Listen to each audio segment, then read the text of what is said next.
Assalamualaikum warahmatullahi wabarakatuh.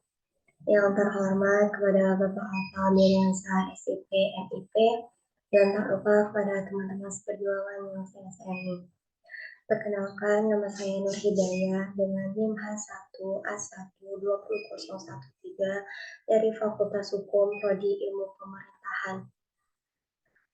Baiklah, saya di sini akan memaparkan materi mengenai upaya pencegahan korupsi dana desa melalui partisipasi masyarakat di Desa Sungai Duren.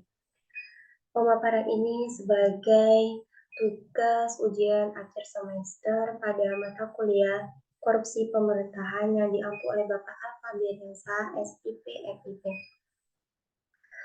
Langsung saja saya akan memaparkan materi mengenai upaya pencegahan korupsi dana desa melalui partisipasi masyarakat di Desa Sungai Duren.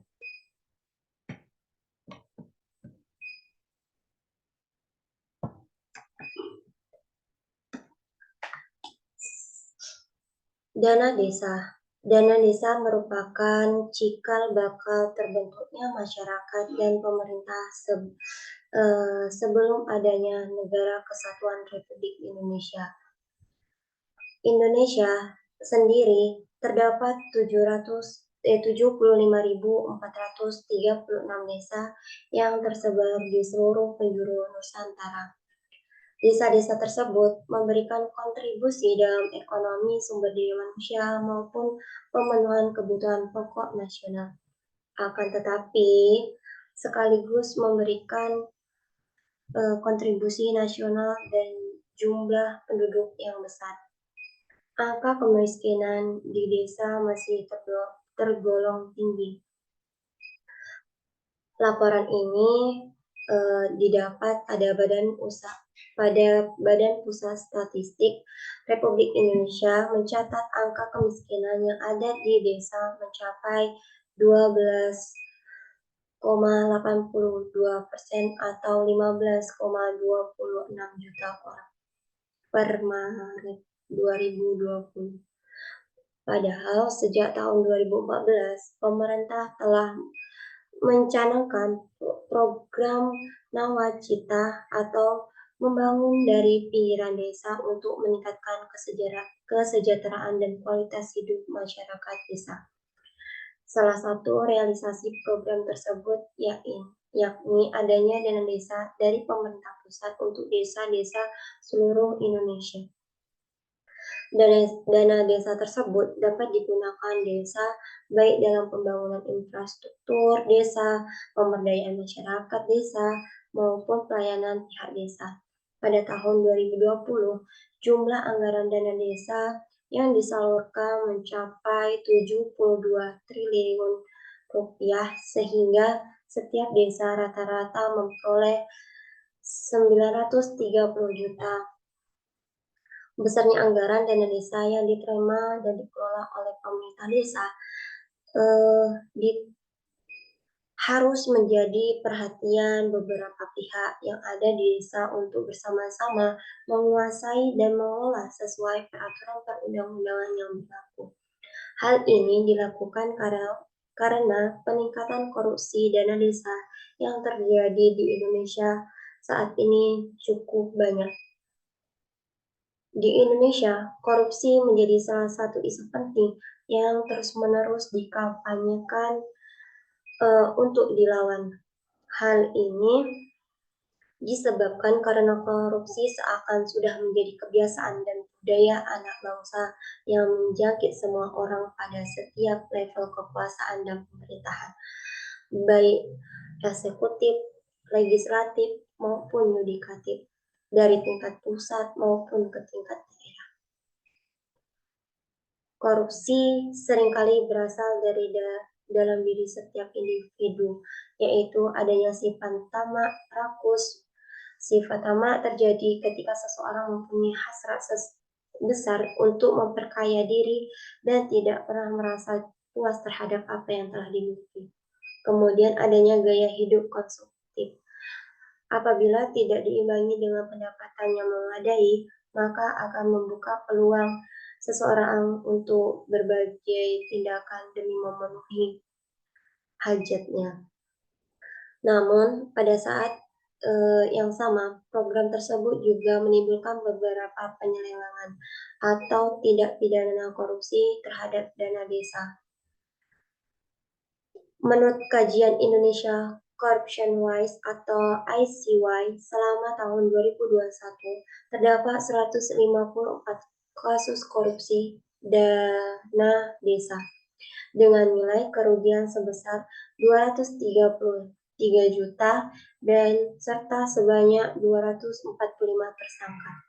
Di pihak lain, penyalahgunaan dana desa yang melibatkan perangkat desa juga lebih besar lagi, yakni seperti yang dikemukakan oleh Presiden Joko Widodo yang dinyatakan bahwa ada lebih dari 900 kepala desa yang ditangkap gara-gara dana desa.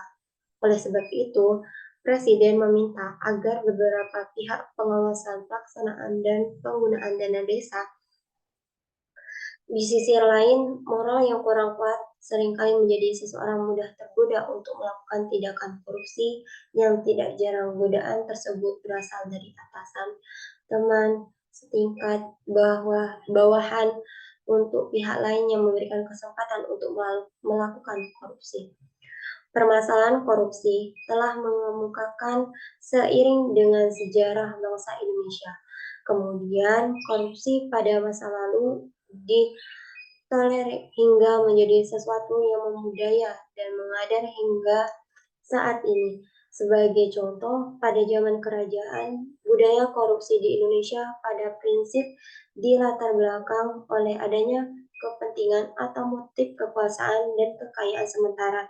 Pada zaman penjajahan, budaya korupsi perkembangan di kalangan tokoh-tokoh lokal yang sengaja dijadikan sarana politik oleh penjajah untuk menjalankan daerah administrasi tertentu.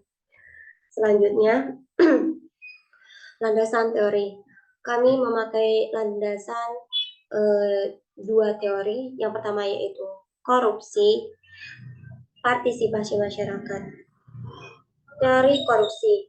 Korupsi telah menjadi masalah bangsa secara internasional dan penyebab korupsi bisa bermacam-macam, tergantung dari konteksnya. Biasanya, media seringkali mempublikasikan kasus korupsi yang berkaitan dengan kekuasaan dalam pemerintahan. Pada faktanya, korupsi sebenarnya telah terjadi dari hal paling sederhana sampai hal-hal yang telah kompleks. Korupsi selalu dikaitkan dengan politik, ekonomi, kebijakan pemerintah, serta pembangunan nasional. Setiap tahun, bahkan mungkin setiap bulannya, banyak pejabat pemerintah yang tertangkap karena melakukan tindakan korupsi. Menurut S. Harvey mengungkapkan, korupsi adalah suatu pemberian atau penawaran dan penerimaan hadiah berupa suap serta kebusukan atau keburukan. Landasan teori yang kedua yaitu partisipasi masyarakat. Partisipasi masyarakat bila dikaitkan dengan proses pembangunan, menurut Adi Samhita, partisipasi masyarakat itu keterlibatan dan pelibatan anggota masyarakat dalam pembangunan meliputi kegiatan dalam perencanaan dan pelaksanaan program atau proyek pembangunan yang dikerjakan di masyarakat lokal. Dan menurut Howell S. Baum, memberikan definisi dari partisipasi masyarakat merujuk pada keterlibatan anggota masyarakat dalam pemerintahan dalam berbagai kegiatan perencanaan, pengorganisasian, pemberdayaan masyarakat, dan bentuk-bentuk termasuk aktivitas yang memungkinkan beberapa individu dan kelompok-kelompok yang representatif untuk memengaruhi keputusan publik. Menurut pendapat dari Hall mengenai partisipasi masyarakat, itu menyatakan bahwa terdapat 4 faktor eksternal yang memengaruhi partisipasi masyarakat. Yang pertama yaitu komunikasi yang intensif antara sesama warga masyarakat, antara warga masyarakat dengan pemimpinnya, dan antara sistem sosial di dalam masyarakat dengan sistem di luarnya. Kedua yaitu iklim sosial, ekonomi, politik, dan budaya baik dari kehidupan keluarga, pergaulan, permainan sekolah maupun masyarakat dan bangsa yang menguntungkan bagi serta mendorong tumbuh dan berkembangnya partisipasi masyarakat. Yang ketiga yaitu kesempatan untuk berpartisipasi. Keadaan lingkungan serta proses dan struktur sosial, sistem nilai, dan norma-norma yang memungkinkan terjadinya partisipasi sosial. Yang keempat yaitu kebebasan untuk berprasangka dan berkreasi, lingkungan di dalam keluarga masyarakat atau lingkungan politik, sosial, dan budaya yang memungkinkan dan mendorong timbul dan berkembangnya prasangka, gagasan perseorangan atau kelompok. Selain faktor eksternal juga terdapat faktor internal yang memengaruhi partisipasi masyarakat yang disampaikan oleh Carlton. Faktor internal merupakan faktor dari dalam masyarakat itu tersendiri yang memengaruhi pada sikap masyarakat tersebut. Di sini ada 5 jenis modus korupsi dalam desa. Yang pertama yaitu pengelembungan anggaran. Pengelembungan anggaran ialah yang berarti markup atau khususnya pada penggadaian barang atau jasa. Yang kedua yaitu proyek fiktif. Proyek fiktif ini adalah modus pemerintah desa seringkali membuat proyek atau kegiatan fiktif dalam pelaksanaan yang sebenarnya tidak ada, namun seolah benar adanya kegiatan-kegiatan tersebut supaya memperoleh pencairan dari dana desa untuk keuntungan pribadi. Laporan fiktif. Laporan fiktif ini berbeda dengan kegiatan fiktif. Dalam modus laporan fiktif ini yang berarti laporan yang dibuat tidak sebagaimana kondisi pelaksanaan kegiatan dan rencana anggaran biaya yang sebenarnya. Yang keempat yaitu penggelapan. Modus penggelapan ini serupa dengan konsep penggelapan dalam KUHP. Intinya adalah memperoleh barang itu bukan karena kejahatan melainkan secara sah. Namun kemudian menjadi tidak sah karena pemanfaatannya yang tidak sesuai dengan peraturan perundang-undangan. Yang kelima yaitu penyalahgunaan anggaran. Penyalahgunaan anggaran merupakan modus terakhir dalam korupsi dana desa. Bentuk dari penyalahgunaan anggaran adalah dana yang telah diperuntukkan dalam perencanaan tidak digunakan secara mestinya. Selanjutnya yaitu tahap pengelolaan dana desa yang rawan korupsi. Yang pertama yaitu tahap perencanaan. Tahap perencanaan merupakan tahap yang seharusnya melibatkan masyarakat dalam partisipasi untuk membahas bersama rencana anggaran pendapatan belanja desa melalui musyawarah desa. Justru hanya diikuti oleh elit orang terdekat kepala desa dan perangkat desa sehingga program rencana anggaran pendapatan belanja desa yang disusun dan direncanakan sebenarnya adalah keinginan dari kepala desa yang memegang kendala yang keuntungannya pada tahap ini indikator terjadi korupsi yakni rencana anggaran pendapatan belanja desa yang tidak sesuai dengan skema rencana pembangunan jangka menengah desa. Selanjutnya harga dan volume per item yang hendak diadakan tidak sesuai dengan kondisi harga yang berlaku umum baik dengan merek up maupun merek down. Tahap perencanaan anggaran yang cenderung didorong motivasi korupsi memiliki indikator yang mudah terbaca. terlihat jelas dalam penyusunan rencana anggaran desa yang tidak sesuai dengan skema rancangan pembangunan, skema rancangan pembangunan jangka menengah desa.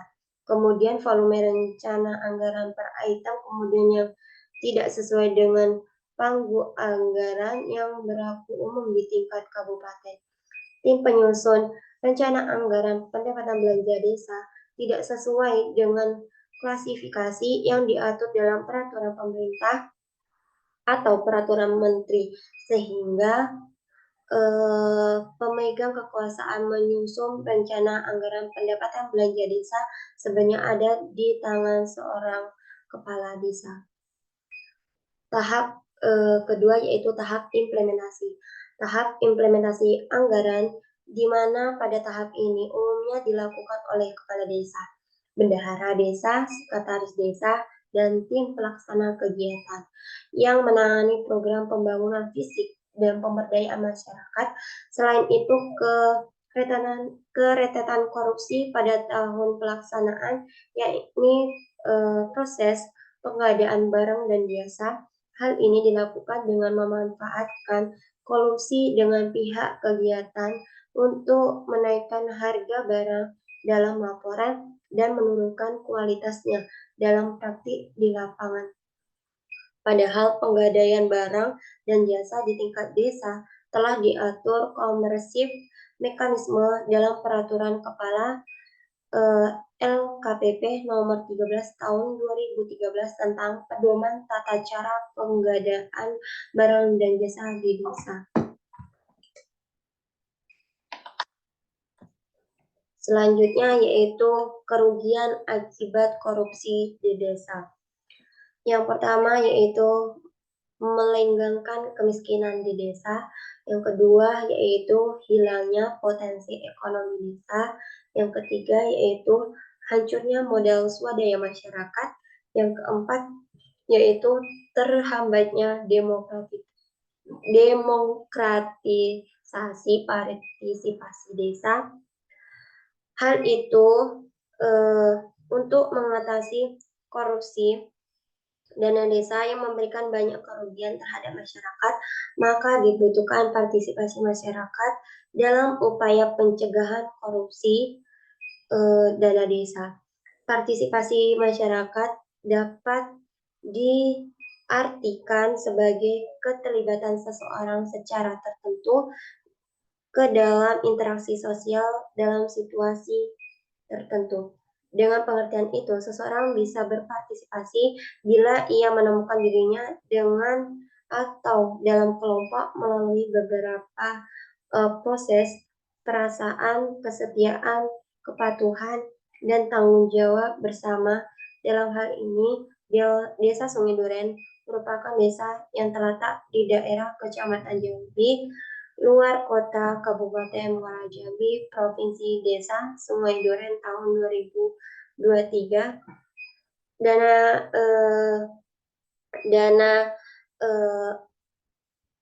Dana desa Sungai Duren ini anggaran pendapatan belanja desa pada tahun 2023 itu sebesar 1.571.213.300.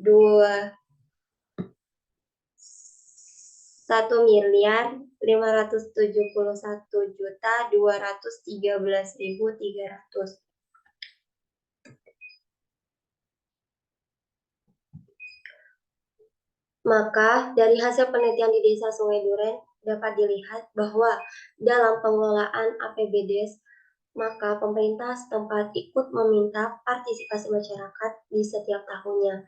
Yang kedua yaitu bentuk partisipasi masyarakat Desa Sungai Duren dapat dilihat melalui beberapa aspek. Terkait daerah banjir di sekitar desa, melalui hal ini, maka pemerintah setempat meminta partisipasi masyarakat dengan mengidentifikasi masalah melalui musyawarah, melakukan monitoring dan evaluasi terhadap kegiatan yang telah administrasi di atas oleh bendahara. Segala proses pencatatan setiap transaksi disertai bukti akan dicetak untuk distempel di kantor kepala desa Sungai Duren. Pelaksanaan partisipasi masyarakat dalam pembangunan bukanlah sebagai suatu fenomena belaka dan dipandang sebagai kemurahan dari penguasa. Partisipasi masyarakat harus dilaksanakan dengan prinsip untuk menjamin daya guna dari partisipasi itu sendiri. Adapun prinsip-prinsip partisipasi tersebut yaitu prinsip kesetaraan dan kemitraan, transparansi, pemberdayaan, dan kerjasama. Secara khusus, partisipasi masyarakat dilakukan secara bertingkat sesuai dengan filsafat bahwa pencapaian partisipasi dilakukan secara bertingkat melalui perwakilan dari yang rendah sampai ke yang lebih tinggi. Dengan demikian, semua permasalahan selalu dirunding dengan musyawarah dan mufakat di antara unsur pemerintah desa, Sungai Duren, dan segenap komponen masyarakat yang diawali dengan pelaksanaan musyawarah pembangunan. Di sini, dari pemaparan yang saya paparkan, dapat disimpulkan bahwa pelaksanaan partisipasi masyarakat dalam upaya pencegahan korupsi melalui dana desa oleh pemerintah desa Sungai Duren dilaksanakan dengan baik. Partisipasi masyarakat tersebut sangat konstruktif dalam pengelolaan dana desa, sekaligus secara transparan untuk menghindari berbagai bentuk penyimpangan. Partisipasi yang dilakukan adalah melalui musyawarah antara pemerintah dengan masyarakat setempat dalam pengelolaan anggaran pendapatan belanja desa. Itulah tadi pemaparan singkat saya mengenai materi yang berjudul Upaya Pencegahan Korupsi Dana Desa Melalui Partisipasi Masyarakat di Desa Sungai Duren. Apabila ada kesalahan kata, saya mohon maaf. Saya akhiri. Wassalamualaikum warahmatullahi wabarakatuh.